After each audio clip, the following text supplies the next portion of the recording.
Welcome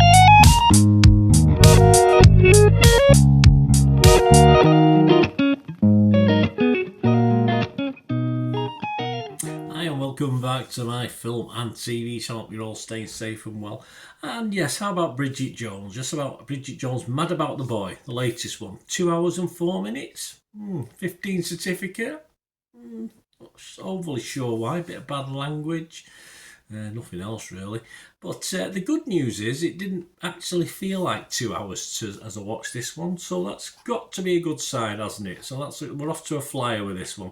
Of course, it's a romantic comedy directed by Michael Morris and the sequel to Bridget Jones's Baby. You know, I might not have even seen that. I don't know. I can't. I've definitely watched Bridget Jones 1 and 2, but I don't even know if I've seen Bridget Jones' Baby back in 2016. I might have had other things on my plate in 2016. Anyway, I might, if there wasn't so much to do and watch at the moment, I might go back and watch it. But this is the 4th instalment in the series of Bridget Jones films, and based on the 2013 novel by Fielding, of course. Renée Zellweger, Hugh Grant, Colin Firth as a sort of Ghost, and Emma Thompson all reprise the roles in this. And we have new ones. We have Chiwetel Ejiofor, I never know how to say his name, my apologies, Chiwetel, Leo Woodall, Isla Fisher, Josette Simon, Nico Parker, Layla Farzad all join the cast as well. What's it about? Well, it's about Bridget Jones, obviously.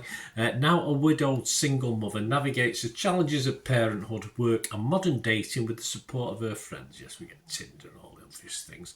Family and former partner Daniel Cleaver, and she re-enters a dating world. She finds herself pursued by a younger man whilst also forming an unexpected connection with her son's science teacher, as you would. This was released in France, perhaps in part financed it, I don't know, on the 12th of February.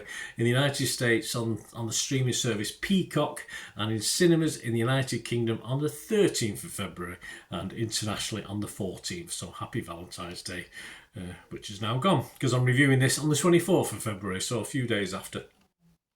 Yeah, interesting. I'll give you a little cross section. Don't I give you my thoughts, but sometimes I'll give you my thoughts in between other people's thoughts as well.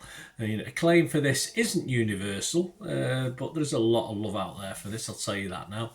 But Peter Bradshaw of The Guardian, he only scored it 40. He said, "Though I was willing myself to enjoy this 4th film about the heroine's adventures with a younger man, the Bridget Jones series has frankly run out of steam."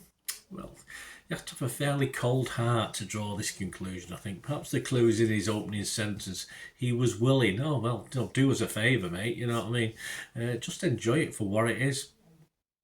Back to me again. Renée is, as ever, very lovable. I love Renée, I always did. Probably Jerry Maguire was my favourite film that she was in fairness, where I sort of fell for her charms, if you like, and of course the Bridget Jones early films. Something happened to her which didn't put me off, but I just thought the lady perhaps had done something that she didn't need to do. But anyway, that's not up to now to do with me, is it? It's up to the lady herself, and whatever makes you feel right and confident, then you have a right to do it. And I don't think she had to drink gallons of Guinness. I think she had to put a bit of weight on for the very first film and drink loads of Guinness and stuff like that to get in, and of course to play the part. And of course the comfy knickers that come out of the drawer in this could possibly take 2 or 3 Rennies all day long, the way Rennie is now, of course. And she looks just as good now as she does in the original Bridget Jones to me. It doesn't bother me one iota. Also, Stephen Zacharek from Time was less than happy than, and he gave it 60, but he said there's something safe and cosy about Mad About the Boy that made me long for the unruliness of the first film. I've not watched the first film for a long time. I know what he means. It was a bit manic at times, wasn't it, as she tried to progress her career, etc. But as rom-com standards go, there's certainly been a lot worse than this that I've watched recently, that's for sure. But as stated, there are more positives. It's been so long since the last, a lack of a really good last last really good rom-com that I thought this sort of ticked most of the standard boxes, which what I want in a rom-com. I don't expect anything surprisingly different in a rom-com these days. I just like have a nice feeling most of the time, and have a bit of a smile on my face, have a bit of a laugh, and that sort of worked for me in this one. And just we've got to finish on the highs, haven't we? Wendy Hyde's observations in the Observer, she gave it 80 out of 100. She said, like a big old glass of pub wine, it might not be particularly complex or sophisticated, but my goodness, it hits the spot. Absolutely spot on. And I'll leave the final critique to other people, to Empire Magazine's Laura Venning. 80 out of 100 she gave it. She said, Mad About the Boy is a heartfelt, charming return to the chaos surrounding the one and only Bridget Jones. You might even shed a few tears. I almost did. And the two, you know me and kid actors, I'm not always overly impressed, but the girl was so cute and lovable. I'd have to admit, the lad wasn't too bad either. So, miserable old Bernard, who usually sort of criticises younger actors at times. Nothing wrong with these two. They sort of helped make the film for me. Some of the other scores, just to wrap up. Rotten Tomatoes, 7 out of 10. 108 critics as I'm doing this. A consensus of the website, a bittersweet romp about new beginnings with another sparkling turn by Rennie.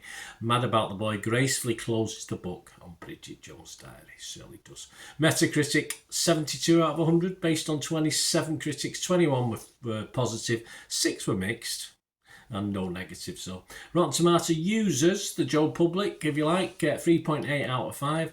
Metacritic users a little bit lower, a little bit meaner, 6.1 out of 10. And we always have a quick look at Internet Movie Database, don't we? Over 12,000 scores and reviews. Are very healthy, and I can see this scoring around this, hanging around 6.5 to 7. It's getting a 6.8. So there you go. Well, mostly happy with this. My personal scores on Rotten Tomatoes, I rated it fresh. On Metacritic, I rated it positive. And for little old out of 10, I'm going to give it a 7. I like this, and I say I enjoyed it. Thank you. It's a shame that there is no more, but this is a rom-com with familiar characters that I thoroughly enjoyed, and I just wish there was a few more rom-coms that could say that or do that, but as I say, there's very few and far between. Let me know your thoughts, guys. Great to have your comments in this below. Please just leave us your comments, or if you want to contact me through my various socials, you can. You can find those out quite easily, because if you stick with me for another minute and a bit, of course I'll tell you where you can do that and check out my socials, and if you can, support the channel, guys. I've got loads of new members coming in. If you want to help support the channel, if you like what I do, there are different ways of doing it, from costing you nothing to costing you a few pennies. So just stay tuned, stay watching, stay listening. To help me out, guys, if you watch the ads, if the ads on this YouTube ads, that helps in a very little way, but it all helps. Watch the pennies and pounds look after themselves, they say, don't they? Or the pennies or the 10p's look after themselves. But if you watch the ads or follow the links on the ads as well, that's always a nice way to support the channel. If you sort of hang on for it, I've done that. I watched other people's and followed the ads, just something I fancied, which does happen from time to time. Of course, you can support me by pushing that subscribe button as mentioned earlier, and that's of course pressing the button so you know when these vlogs are coming out. And of course I'm always interested in your opinions, and of course you can give us a like, that'd be wonderful as well. So thanks for watching, guys.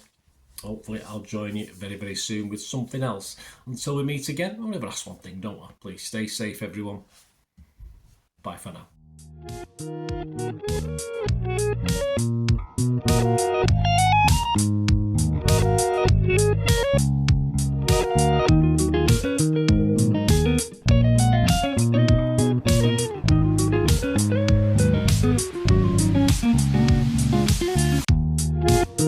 Thank you.